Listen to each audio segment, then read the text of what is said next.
Je vous invite à écouter le message de notre Seigneur Jésus-Christ, qu'il a révélé à sa fille bien-aimée Luz de Maria. Mon peuple bien-aimé, je vous bénis en ces temps de confusion.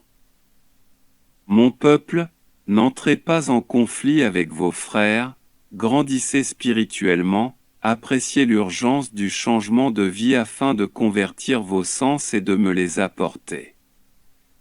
Mon peuple doit s'éloigner du conformisme dans lequel se trouvent la plupart de mes enfants. C'est le moment crucial et mon peuple doit vaincre la passivité. Me réserver un espace durant la journée ne suffit pas, vous devez entrer dans mon œuvre et mon agir et le faire en esprit et en vérité. JN 4,23. Lorsque mes enfants m'appellent continuellement, lorsque vous implorez mon Esprit Saint, lorsque vous vous abandonnez à moi, lorsque vous gardez la foi en moi, vous êtes sur le chemin sur lequel je vous appelle. En ce moment crucial pour les miens, le changement que je suis venu demander doit être immédiat. En ce moment, je l'exige. Je connais ta conduite, tu n'es ni froid ni chaud, que n'es-tu l'un ou l'autre? Ainsi, puisque te voilà tiède, ni chaud ni froid, je vais te vomir de ma bouche. L'Apocalypse de Saint Jean 3,15 à 16. Mon peuple bien-aimé, ce qui a été attendu se rapproche. J'entends mes enfants dire, j'ai attendu si longtemps et rien ne se passe. Les événements ne vous laisseront pas le temps de penser à ce qui pourrait encore arriver. Mon Église sera davantage mise à l'épreuve, un changement inattendu au Vatican tiendra mon peuple en haleine. La famine se fera sentir dans tous les pays, les éléments se sont soulevés contre l'homme, ils ne vous laissent aucun répit, vous ne les arrêterez pas.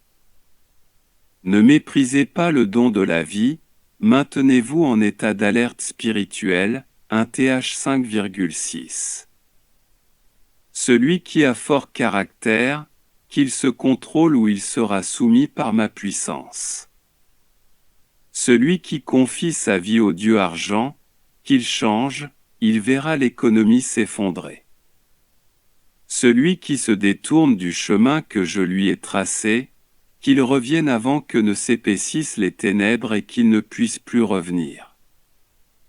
La mort spirituelle chevauche du nord au sud et d'est en ouest à la recherche de proies qui ne désirent pas se transformer. Gardez à l'esprit que dans la grande œuvre divine, vous n'êtes pas indispensable. Je vous aime et déverse sur vous ma miséricorde, mais cet amour doit être payé de retour par mon peuple. Soyez attentifs au vrai magistère de mon Église, conformez-vous à la loi divine, pratiquez et respectez les sacrements. Par-dessus tout, je vous appelle à être mon amour, de sorte que la rudesse soit adoucie par mon amour. Les terres arides, dans le cœur de mes enfants, seront transformées en une terre où coule le lait et le miel. La pensée et l'esprit impénétrables à ma loi et à mes sacrements seront adoucis jusqu'à devenir de l'argile entre mes mains. Mon peuple, la souffrance de l'humanité sera plus forte pour tous, la maladie continue et ensuite la peau sera le nid d'une autre maladie. Vous poursuivez votre pèlerinage. Désormais, vous voyez la force des éléments se dresser contre l'humanité pécheresse. Priez et agissez, de sorte que vos frères comprennent que le changement est urgent. Priez pour que tout soit éclairé et que leurs yeux puissent voir continuellement comment ils m'offensent par leurs œuvres et leurs actions. Je vous appelle à réfléchir, vous êtes les témoins de mes avertissements, là où il faisait chaud, maintenant la neige tombe et là où il y avait de la neige, la chaleur est étouffante. L'avertissement arrive, ne soyez pas de ceux qui continuent à être spirituellement aveugles. En toute occasion, portez des sacramentaux. Moi, votre Jésus, je vous aime d'un amour éternel. Ma bénédiction est avec chacun d'entre vous. Votre Jésus. Je vous salue Marie, très pure, conçue sans péché.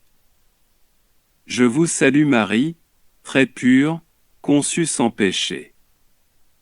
Je vous salue Marie, très pure, conçue sans péché.